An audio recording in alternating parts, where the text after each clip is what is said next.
I'm here today to just show you a little bit about how to use PanPastels. I'm working on Pastel Map, which is a wonderful paper that I really enjoy.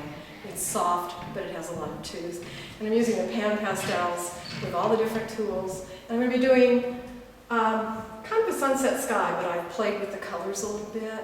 So I'll show you how you can get started, layer colors, just have a little fun with this medium. So let's get started. Action.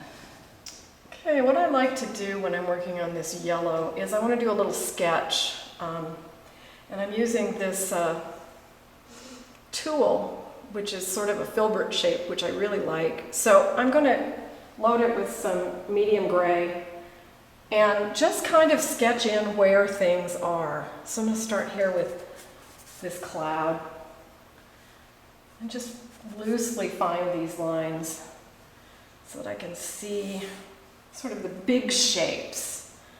You can see how you get this really elegant line with these very soft pastels. Now I'm going to work this gray pastel into the colors, and so that's why I've kind of chosen these colors.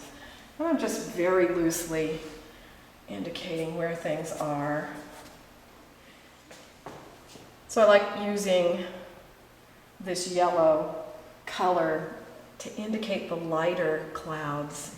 Again, just loosely catching where they're located. I can relocate things later. It's not just like anytime you use your stick pastels, you can change things very, very easily.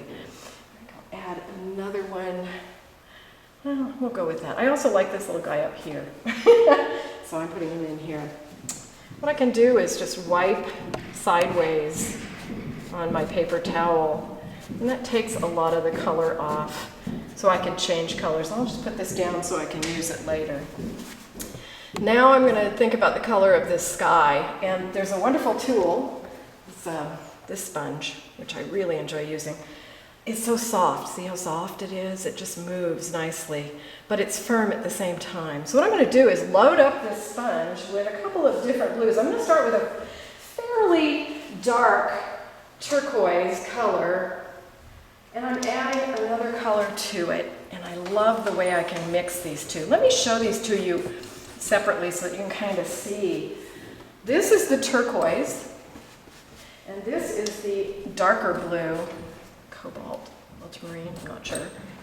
But I'm mixing those two together on the pad. And you'll notice that it really doesn't matter. I can just go all different directions on this paper, and eventually as I get the color built up, it works out so well. So I don't worry about trying to smooth everything out.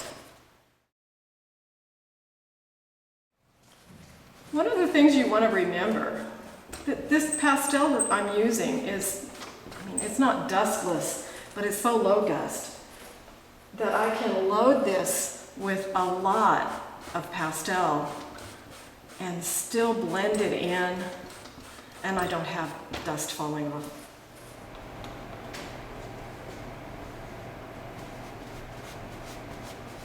I'm going to wipe it off and go with a slightly lighter color. And I'm going to go with a lighter turquoise. And it's kind of going to look like a big jump to start with, but stay with me and we'll get there together.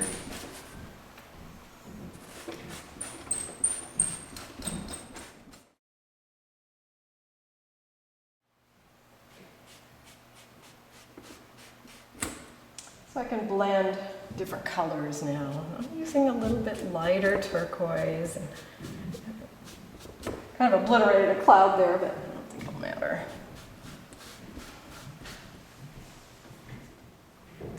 I just don't think anything beats these pastels for blendability.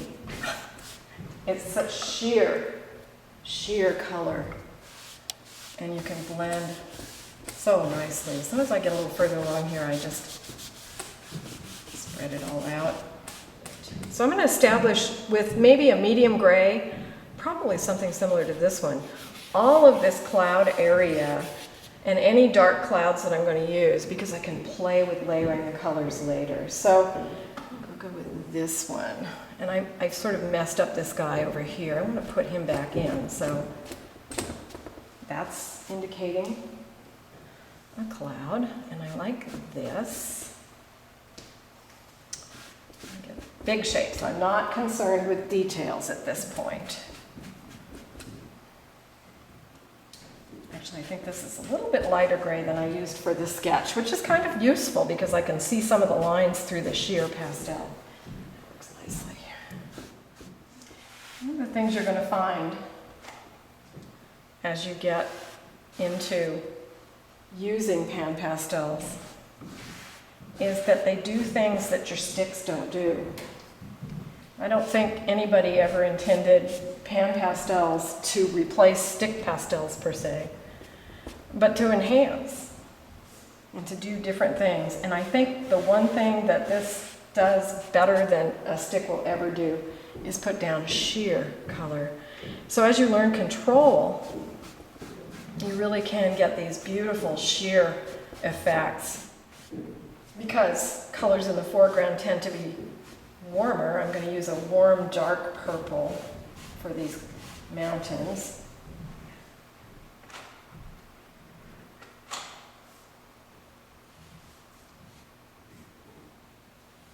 Again, not worrying about detailed shapes.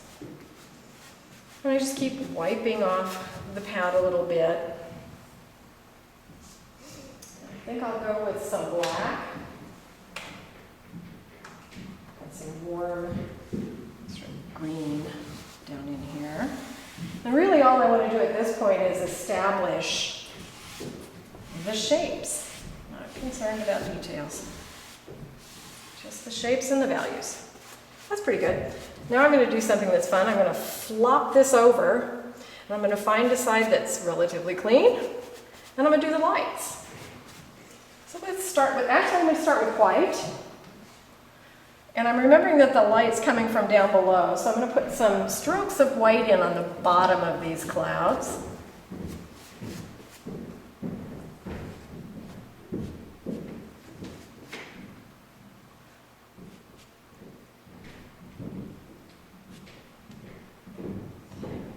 You know, one of the things that I just love about these tools is that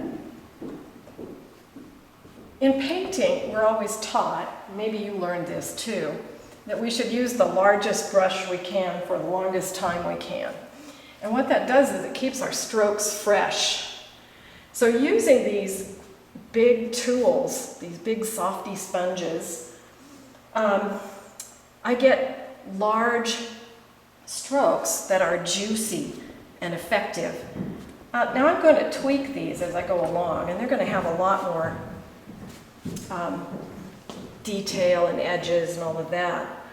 But these big juicy strokes keep your painting looking fresh and painterly in a way that other things don't. So I recommend staying with the largest tool you can use for as long as you can use it. You'll know when you get to the point where it's time to change, because you'll get frustrated you can't make it work. So you got to move down to a smaller tool. And I'm going to grab some bright, bright, bright, bright, socket to an orange.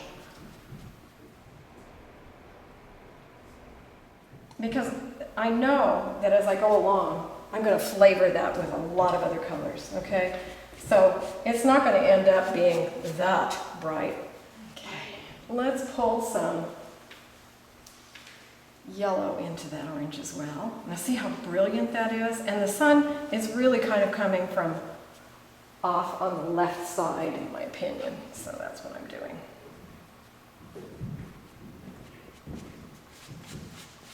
While we're here in the neighborhood, let's grab some yellows to put into these clouds. Using this big wedge sponge, it'd be just fine.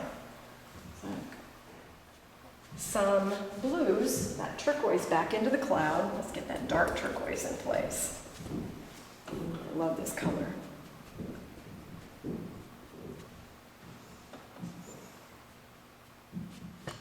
Staying in the same value family, kind of. I want to sort of move into some warm purples and red violets, and I've mixed those two together.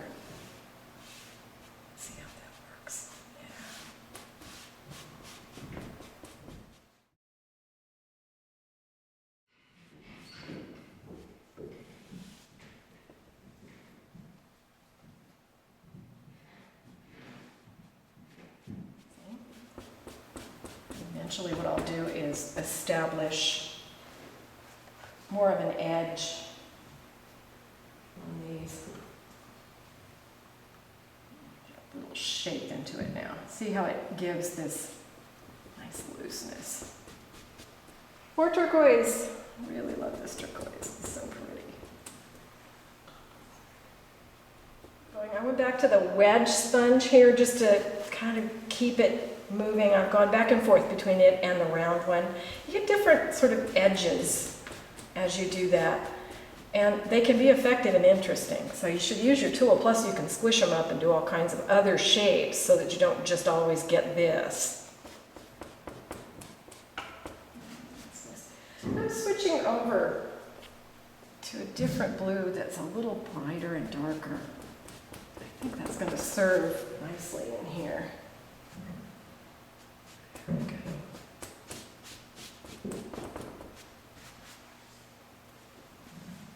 I'm always interested in finding colors that are the right value. And that's one of the things I love about this set too, is the values are easy to determine and organize, and you can really, you know, your colors are always right where you put them. They don't move around. I like that. And I'm grabbing this lighter shade, tint of yellow, and firing it in here where the sun's hitting more. I'll come back over it because the mountains should reside over the top of the sky. I find it's always a good idea to reestablish the mountain shapes over the top of any sky that you put down. So I'm not worrying too much about what's happening down here at this point. Let's see, I kind of want to do some of the littler shapes in here. I love the palette that I can create by mixing and blending so many of these colors. It really gives a unity of color to a piece if you choose to limit your palette.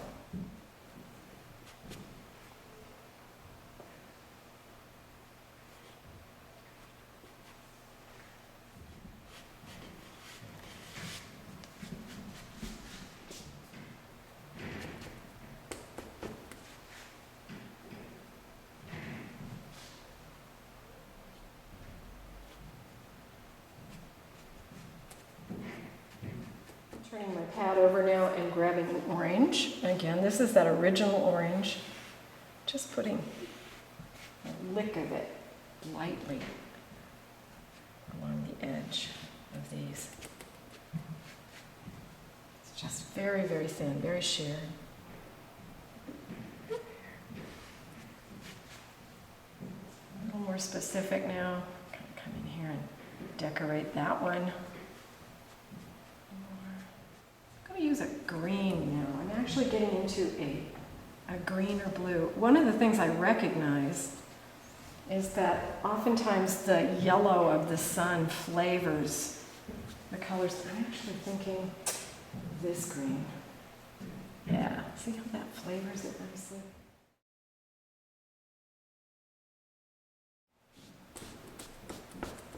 Now I can kind of lose the edges of these clouds.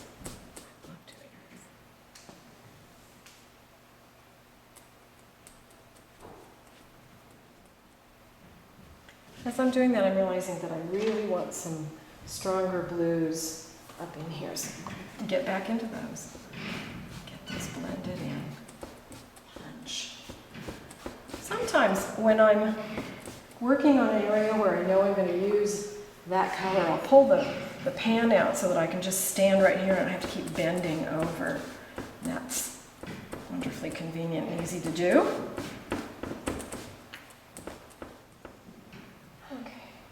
A little tiny bit of orange in here. Just, I want to get the ghost of this color in right now. Probably more into those three. And then I'm also going to reestablish the sky shapes around these three little clouds.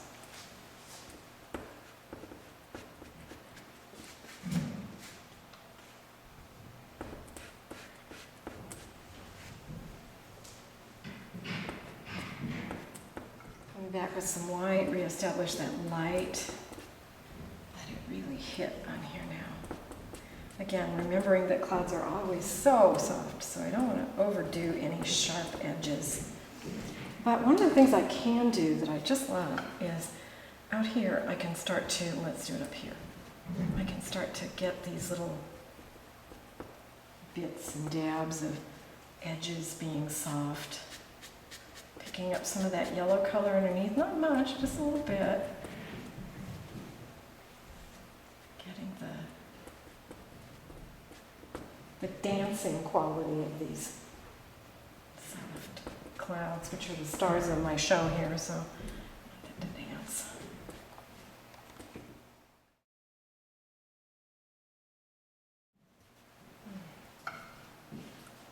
This one a little bit more exciting.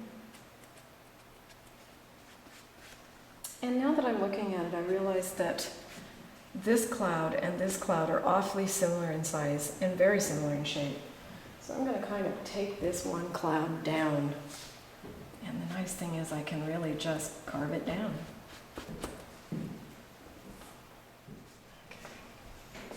One of the things that after many, many years of working with sticks, I found myself doing was sticking my fingers in to the PanPastels to try and move things around. And oddly enough, they're so sheer that they don't move that much. Now that's a wonderful advantage.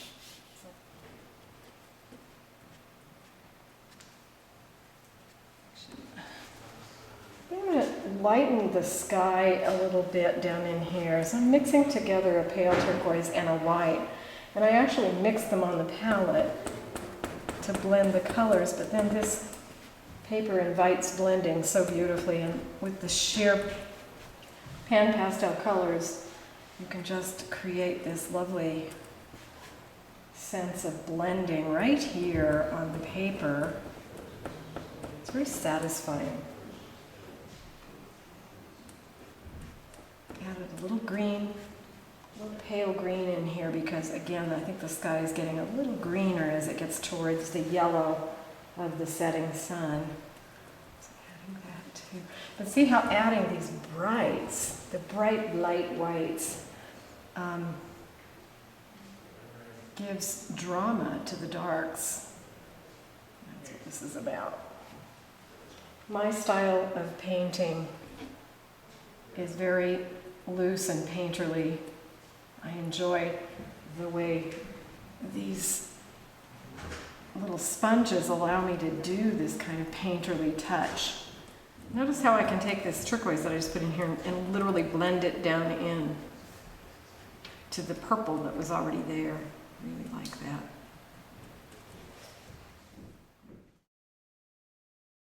Sometimes the long-handled approach gives a nice gesture to it. So if you're used to painting with paintbrushes, you'll really love that. I see some similar repetitious shapes from the tip of the sponge that I used. So what I'm going to do, I think, is with this applicator, I'm going to loosen those edges a little bit. Look at that. Do you see what I just did? This pad had some yellow on it, and it's absolutely beautiful. So, you know, when you find something, use it.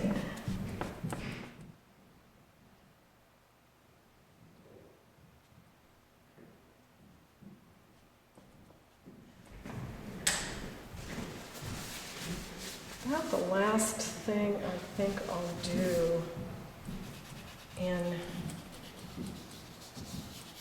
the sky itself is add these little bits of darker clouds, and I'm going to use this shape to do it.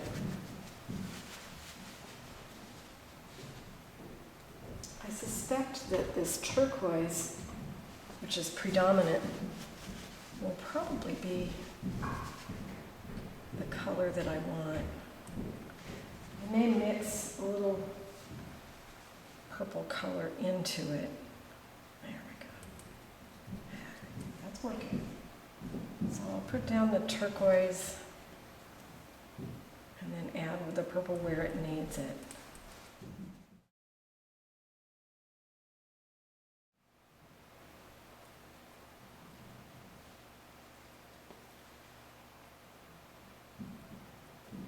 This is just cloud that's just so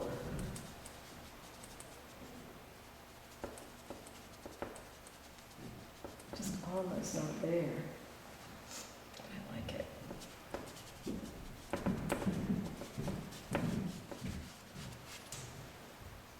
I can change this shape. I'm back to my big wedge-shaped pad that I love. Feel all that here.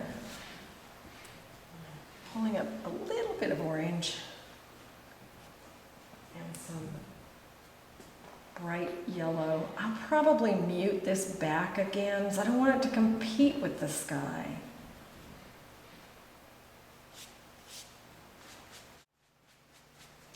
Now, I'm introducing this little fun wedge pad because I find that I can do these trees wonderfully well. What I think I'll do is create some shapes by mixing black with some of the colors because I really like having the dark in there. But before I do that, I really need to establish this distant mountain range. I like the color, but it's a little bright. So I'm going to mute the color just slightly and get these shapes. And I think this pad will, see how I bend it? And it gives these nice shapes to the distant mountain.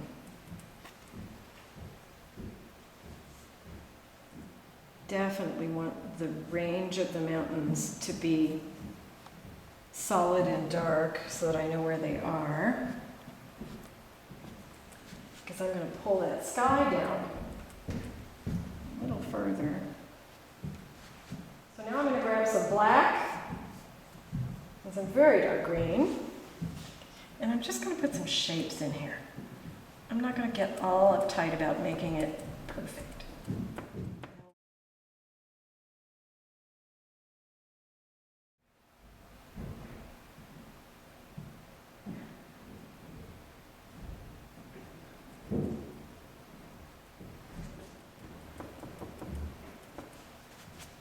Sense of what's going on in the foreground without getting too specific. I'm going to go back to some tree colors and get some shapes in here.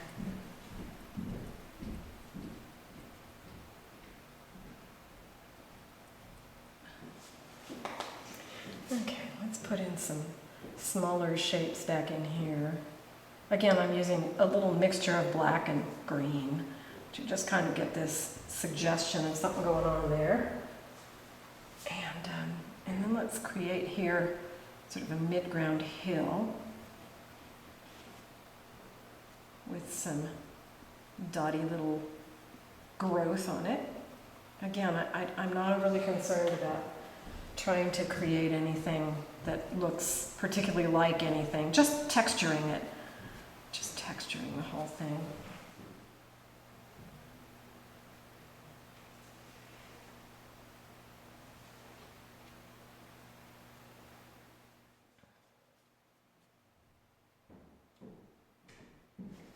One of the other things that I'm seeing is I want to add just a touch of this paler sky color back in here.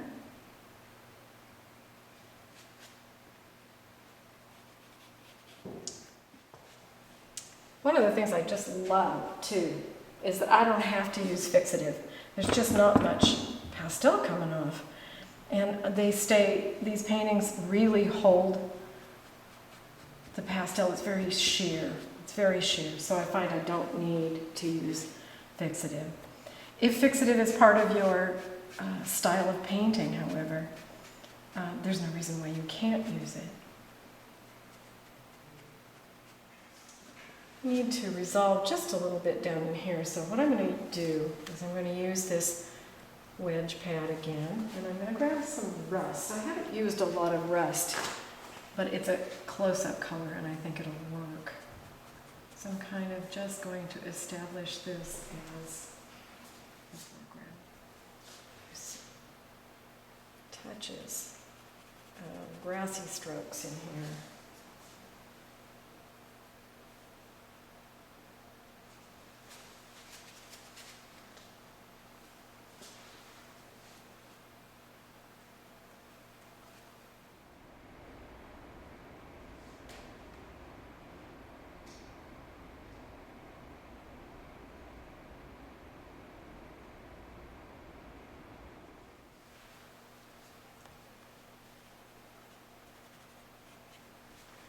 And probably the very last little thing that I want to do is to just reestablish some of this brilliant orange and create some shapes in here that are very small, I think will be effective and important.